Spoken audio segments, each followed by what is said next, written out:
Hi friends, रात के बज रहे हैं 12:08 और डेट चेंज हो चुकी है। 29 तारीख हो चुकी है, 29 जून। 12:08 हो रहे हैं। आप देख सकते हैं उल्टा दिखाई दे रहा है, ये देखिए।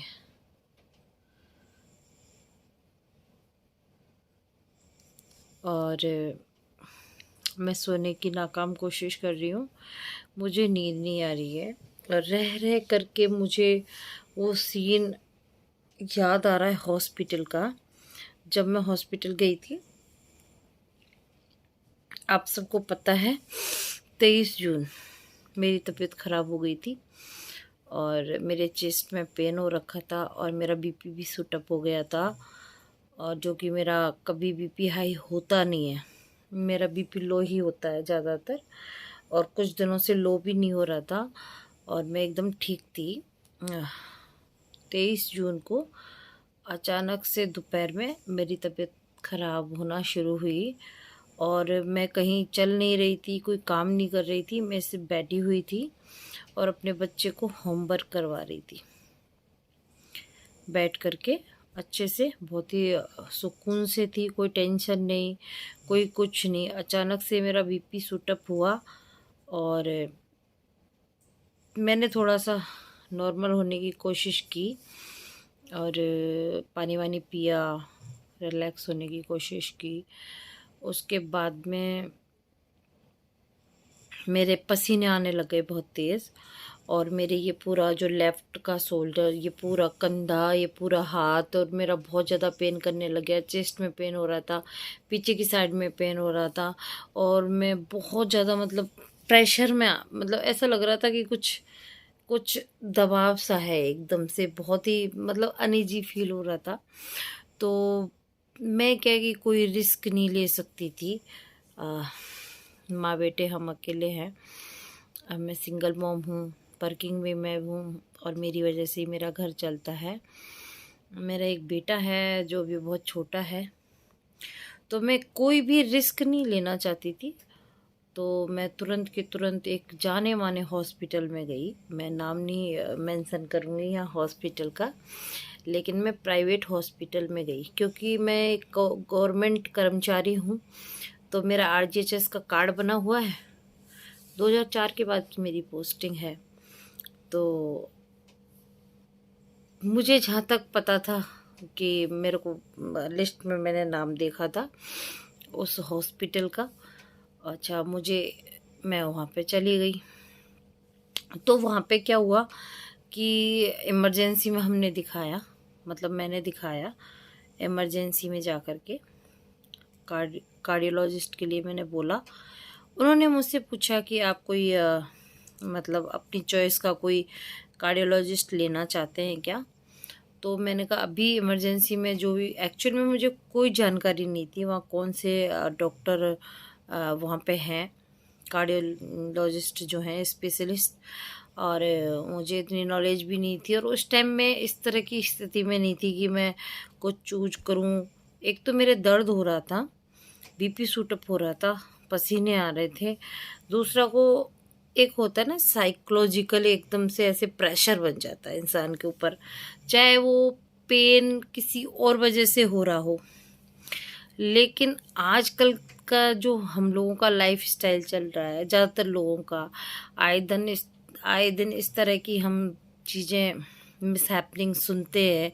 बहुत यंग यंग लोग चले जाते हैं, पता भी नहीं चलता, सोते सोते रह जाते हैं। कहते साइलेंट, एक शब्द चल रहा है, साइलेंट हार्ट अटैक है, इस तरह का है। पहले बोलते थे कि भाई हार्ट अटैक आते हैं, एक आएगा, फिर दो आएगा, फिर तीसरे में नंबर आएगा।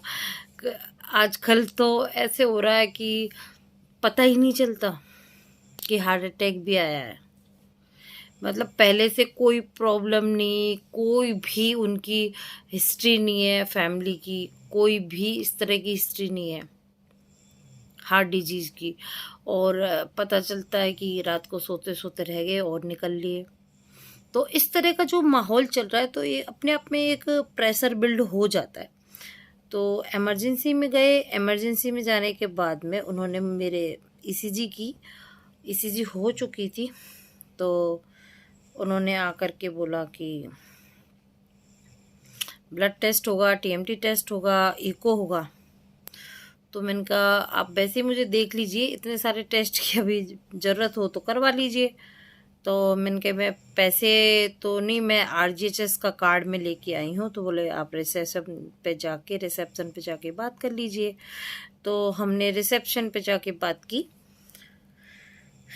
कार्ड चल नहीं रहा था तो पॉसिबल नहीं था। इतना महंगा ट्रीटमेंट होता है और हॉस्पिटल भी बहुत महंगा था। कर्मचारी रह गए, कोई इतने बड़े कोई बाप की औलाद नहीं या कोई बहुत बड़ा बिजनेस घराने से नहीं। तो किसी का कोई सपोर्ट नहीं है। फाइनेंशियल तो बहुत दूर की बात है, बोली का भी सहारा नहीं है किसी का। कोई नाम मात्र कहने का अपना नहीं, कहने मात्र के लिए अपना नहीं। तो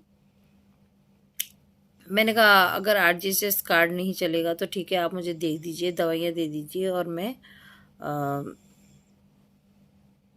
दोबारा आ जाऊंगी दिखाने के लिए। उनको तो मुझे नहीं बोलना था कि मैं एसएमएस में जाके दिखा लूँगी, लेकिन मैंने सोचा कि आरजीएचएस का कार्ड नहीं चल रहा और मैं एसएमएस में ही जा कर के दिखा लूँगी, वहाँ तो एटलीस्ट चलेगा ही मेरा कार्ड। तो लेकिन मैंने वहाँ से उनसे करवाया तो उन्होंने दवाई भी नहीं दी मुझे। 350 रुपये जो की थी ईसीजी की थी उसके ले लिए, 100 रुपये रजिस्ट्रेशन के ले लिए, 450 रुपये वो ले चुके थे मेरे से। उसके अलावा जैसे चलो कुछ भी नहीं था तो थोड़ा बहुत पेन किलर, बीपी के कंट्रोल के लिए कोई छोटी मोटी कोई तो मेडिसिन लिखनी चाहिए थी। इमरजेंसी में गए हैं, आपकी ईसीजी भी करवाया है। उसके बाद में वो कह रहे हैं आप तुरंत ब्लड टेस्ट करवाइए। ब्लड सैंपल उन्होंने ले लिया। 900 रुपये वहाँ पे करने पड़ रहे थे और मैं पैसे भी लेके नहीं गई थी। मैंने सोचा कार्ड चल जाएगा तो पैसे वैसे का कोई था नहीं कि भाई पैसे भी वहाँ देने पड़ेंगे, क्योंकि लिस्ट में नाम देख करके गई थी। तो हो सकता है मुझसे थोड़ी बहुत ये मिस्टेक हुई हो जल्दबाजी में कि आउटडोर इंडोर का कोई मैटर रहा हो या फिर इनकी कोई टर्म्स एंड कंडीशंस होती हैं। कई हॉस्पिटल जो हैं आरजीएचएस से अटैच हैं, उन्होंने कहा 2004 से पहले आप पोस्टर होते तो ये चीज़ें हो जाती। लेकिन वहाँ एक वर्किंग लेडी थी जो डॉक्टर थी या कंपाउंडर थी, आई डोंट नो, लेकिन जिस तरीके से वो बात कर रही थी ना, तो पता है ऐसे फील आ रहा था कि जैसे मैं आई तो उन्होंने किसी को फ़ोन पे इन्फॉर्म किया, फ़ोन पे कि भाई ऐसे पेशेंट आया, ये आरजीएचएस कार्ड है, ये है वो है। उसके बाद में एक अंकल आए, एक 60 प्लस होंगे, 62-65 के समथिंग एज होगी उनकी। उनके साथ में ही उनकी एज ग्रुप के एक अंकल आए। तो उन्होंने कहा 2-3 साल से मुझे प्रॉब्लम है और आधा घंटे के लिए कभी कभार पेन होता है और फिर आज 1-1.5 घंटे से ज़्यादा हो गया। मतलब वो अपनी प्रॉब्लम शेयर कर रहे थे। वो लेडी दोबारा किसी से फ़ोन करके बोल रही हैं कि एक ऐसे पेशेंट आया, ये है वो है। मतलब जब मैंने उनसे पूछा मेरी इस ईसीजी के लिए कि मैम ये मेरी जो ईसीजी है इसके अकॉर्डिंग आपको क्या लगता है। कई बार क्या होता है कि जैसे ना पेन होता है चेस्ट में या फिर देखो सांस फूलना, मेरे एक तो हैवी वेट हूँ, थायराइड है, हार्मोन्स प्रॉब्लम है, तो सांस फूलना एक आम बात हो सकती है। मुझे एक आम चीज़ हो सकती है मेरे लिए कि भाई मेरे साथ ये हो गया और किसी के साथ भी हो सकती है। मतलब चेस्ट में पेन हो गया, कोई गैस्ट्रिक प्रॉब्लम हो सकता है, कोई पैनिक अटैक हो सकता है। मतलब कोई पैनिक कर जाता है ना इंसान, किसी चीज़ से घबरा जाता है, डर जाता है, तब भी हो जाता है। कोई छोटी मोटी चीज़ें हो जाती हैं। लेकिन उस लेडी ने जो मुझे कहा ना कि आपकी ईसीजी में प्रॉब्लम आ रही है और ज़्यादा प्रॉब्लम आ रही है, इसीलिए आपको टीएमटी टेस्ट और ये इको और ब्लड टेस्ट अभी कराना ज़रूरी है। अब आप देखिए, मुझे दर्द हुआ, मुझे ये हुआ कि मुझे कोई दिक्कत हो रही है तो मैं चलो डॉक्टर से कंसल्ट कर लेना ठीक है। ठीक है, मैंने उनको दिखाया और डॉक्टर आने से पहले वो लेडी जो है मुझे प्रेशर बिल्ड कर रही है मेरे ऊपर कि ईसीजी में गड़बड़ है, क्योंकि उसके नेक्स्ट डे, एक दिन छोड़ के उसके नेक्स्ट डे यानी कि सैटरडे को मैंने एक जाने माने एसएमएस के डॉक्टर हैं और उनको मैंने दिखाया। तो जब उनको मैंने ईसीजी बताया, डॉक्टर साहब ईसीजी में क्या, तो उन्होंने कहा इसमें ऐसी कोई भी प्रॉब्लम नहीं है, पर ब्लड टेस्ट, इको और ये सारे टेस्ट हम करा लेते हैं, जो भी कोई डाउट है वो निकल जाएगा। इस बात में और उस लेडी ने जो मुझे बात कही कि आपकी ईसीजी में प्रॉब्लम आ रही है बहुत ज़्यादा और इस तरह की ये चीज़ कंडीशन है, पेनफुल है, डाउटफुल है और ये है और वो है और ये टेस्ट आप करा लीजिए, मेडिसिन कुछ नहीं दी। इमरजेंसी में कुछ तो एटलीस्ट मेडिसिन देते और नहीं तो कोई पेन किलर कुछ भी, जो भी वो उनका बनता है वो डॉक्टर्स जाने कि क्या वो कर सकते थे, लेकिन कुछ तो रिलीफ के लिए मेडिसिन देना चाहिए था।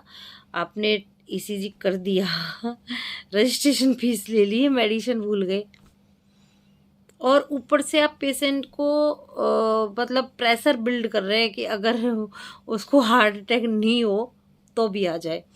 तो मैंने उस दिन जो देखा ना वो ये था कि एक अलग ही माहौल हो चुका है आजकल हॉस्पिटलों का।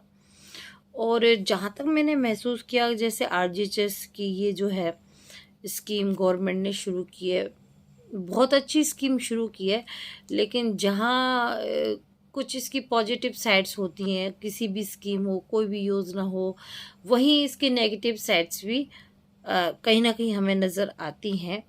और जैसे ये चिरंजीवी योजना और ये सब चल रहा है, एक आम आदमी भी इससे बहुत ज़्यादा फ़ायदा उठा रहा है कि सिर्फ उसका कार्ड बना हुआ होता है। क्योंकि अभी मेरे जहाँ मैं जॉब करती हूँ वहाँ पे एक भाई हैं, उनका एक्सीडेंट हो गया और बेचारे ज़्यादा पैसे वाले हैं नहीं, बहुत मतलब गरीब हैं। उनका चिरंजीवी योजना में कुछ था तो उनका एक्सीडेंट हो गया, उनके ऑपरेशन वगैरह हुए हैं 2-3 और उनकी सिर्फ 8-10 हज़ार रुपये लगे हैं। प्राइवेट हॉस्पिटल में करवाया उन्होंने ऑपरेशन और कोई खर्चा नहीं आया उनका। उससे पहले वो एक और ऐसे प्राइवेट हॉस्पिटल में चले गए जहाँ कार्ड नहीं चल रहा था चिरंजीवी योजना का, तो वहाँ पे उनके एक दिन में 65,000 रुपये लग गए। तो मेरा ये मानना है कि इस तरह की स्कीम गवर्नमेंट ने चालू की है तो कहीं ना कहीं आम आदमी को इससे रिलीफ भी मिलता है।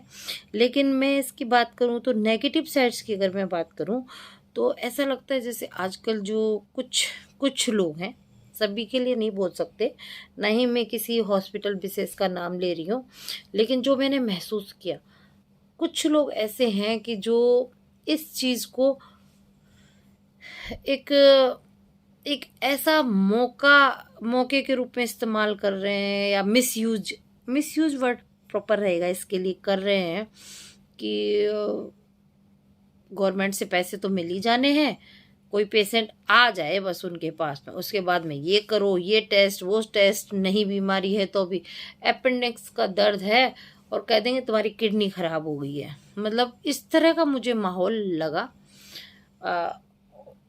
मुझे जो महसूस हुआ वो मैं बात कर रही हूँ।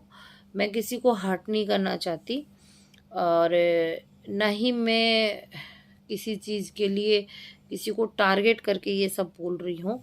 जो मैंने महसूस किया, देखिए, जैसे ही मैं उस हॉस्पिटल से घर आई, रात भर मेरी तबीयत ख़राब रही। दूसरे दिन क्योंकि मैं टेंशन में आ गई, उन्होंने कहा आपकी ईसीजी में प्रॉब्लम है, और दूसरे दिन सेम टाइम पर मुझे वापस से चेस्ट में पेन होने लगा और एक प्रेशर बिल्ड हो रहा था मेरे ऊपर। और बड़ी मुश्किल से मैंने पानी वानी पी करके, थोड़ा सा घूम घाम के, ध्यान को डाइवर्ट करके अपने आप को थोड़ा सा सहज महसूस करवाया। उसके नेक्स्ट डे मैं जब डॉक्टर जो थे कार्डियोलॉजिस्ट एसएमएस के, उनको दिखाने गई तो उन्होंने जिस तरीके से मेरे से बात की, तो वो सारा प्रेशर जो बिल्ड किया था प्राइवेट हॉस्पिटल वालों ने, वो प्रेशर मेरे से हट गया। उन्होंने कहा ईसीजी में आपके कोई दिक्कत नहीं है, कोई भी दिक्कत नहीं है। जो कि आपको ये प्रॉब्लम हो रही है तो आपके बॉडी वेट की वजह से हो सकती हैं। आपको जैसे कि पीसीओडी की प्रॉब्लम है, थायराइड की प्रॉब्लम है, आपको हार्मोनल जो इम्बैलेंस चल रहा है उसकी वजह से हो सकती हैं। आप किसी गायनिक से भी कंसल्ट कराइए। उन्होंने ये मुझे एडवाइस की कि आप किसी गायनिक को भी दिखाइए और साथ में आप वॉक वगैरह शुरू कीजिए, वेट अपना रिड्यूस कीजिए। और जिस तरीके से उन्होंने जो बातें मेरे सामने रखी, मेरा प्रेशर एकदम से हट गया। हाँ, ये चीज़ें लाइफ़स्टाइल चेंज करने की मेरे को अभी बहुत ज़्यादा ज़रूरी है, क्योंकि अगर यही लाइफ़स्टाइल मेरी रही तो मुझे आगे इन फ्यूचर प्रॉब्लम हो सकती है। तो मैं नहीं चाहती कोई भी प्रॉब्लम हो, तो मैं ये चीज़ करने की कोशिश करूँगी, वेट भी रिड्यूस करने की कोशिश करूँगी, अपनी लाइफ़स्टाइल भी चेंज करूँगी। लेकिन मैं चाहे कितनी भी लाइफ़स्टाइल चेंज कर लूँ, मेरे हार्मोन्स की जो प्रॉब्लम है, थायराइड है, हाइपोथायराइड है जिससे वेट गेन होता है, मुझे पीसीओडी है जिससे कहते हैं कि पीसीओडी का जो पेशेंट होता है दिन का 2 किलो से 3 किलो वेट भी बढ़ सकता है उसका।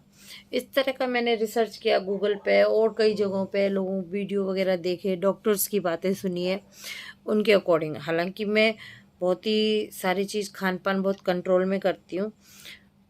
तो ये चीज़ मैंने देखा अंतर गवर्नमेंट हॉस्पिटल और प्राइवेट हॉस्पिटल का।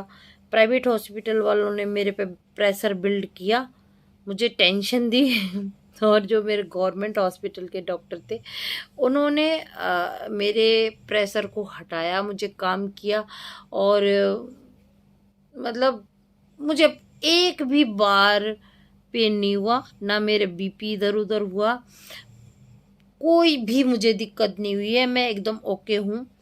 और मेडिसिन उन्होंने मुझे लिख दी है, मेडिसिन मैंने ले आई हूँ, मेडिसिन मैं ले रही हूँ। टेस्ट मेरे होने वाले हैं, हो जाएंगे। लेकिन थोड़ा सा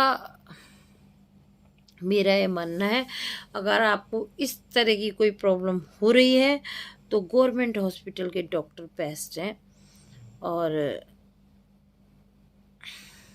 मैं तो कभी जाऊंगी नहीं प्राइवेट हॉस्पिटल में, क्योंकि मैंने तो एक सबक भी लिया है। अच्छा, मैं पहले भी गवर्नमेंट हॉस्पिटल के जो डॉक्टर हैं उनको ही प्रेफर करती हूँ कि भाई उन्हीं को मैं दिखाऊं। मैं ज़्यादा प्राइवेट वालों के उसमें नहीं पढ़ती हूँ। लेकिन उस टाइम पे ऐसा लगा कि हो सकता है मुझे कोई मेजर प्रॉब्लम हो, और ओपीडी बंद रहता है एसएमएस का। तो मैंने सोचा चलो दिखा लेते हैं, कार्ड चली जाएगा। अब माहौल देखा नहीं था, ऐसा लग रहा है कोरोना के बाद में जैसे एकदम से ना लोगों के दिमाग में एक कोई गहरा असर कर गया है कि बस लूट लो, लूट लो, लोगों को लूट लो। इस तरह की लूट मार मची हुई है। मैंने बहुत ज़्यादा अपनी भावनाएं व्यक्त कर ली। और मुझे जो लगा, मैंने सोचा मैं आपके साथ में मेरी आप बीती शेयर करूं। मुझे जो फील हुआ, ऐसे लग रहा था जैसे वो लेडी बैठी हुई थी तो वो कह रही थी एक एक मुर्गा आ गया हलाल होने के लिए अब दूसरा दूसरा मुर्गा आ गया हलाल होने के लिए।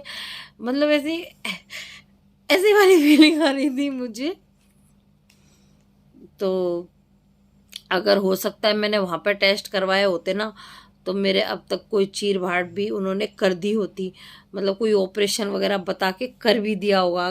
क्या छल्ले वल्ले डलते हैं, क्या कोई कोई वायर वायर डलता है, क्या क्या ऑपरेशन होते हैं हार्ट के, तो 2-4 चीर फाड़ तो वो कर चुके होते हैं अगर मैं वहाँ रुक जाती तो। थैंक्स गॉड मैं निकल के आ गई और बहुत सारा टाइम ले लिया। Good night. मेरा मन हल्का हो गया आप लोगों से शेयर करके ये बात। प्लीज़ आपने भी कभी ऐसा महसूस किया है क्या? अगर किया है तो प्लीज़ कमेंट बॉक्स में बताइएगा मुझे, क्योंकि मैं तो ये चीज़ें ना, मैं सो नहीं पा रही थी। हो सकता है आज मैं अच्छे से सो पाऊँ, क्योंकि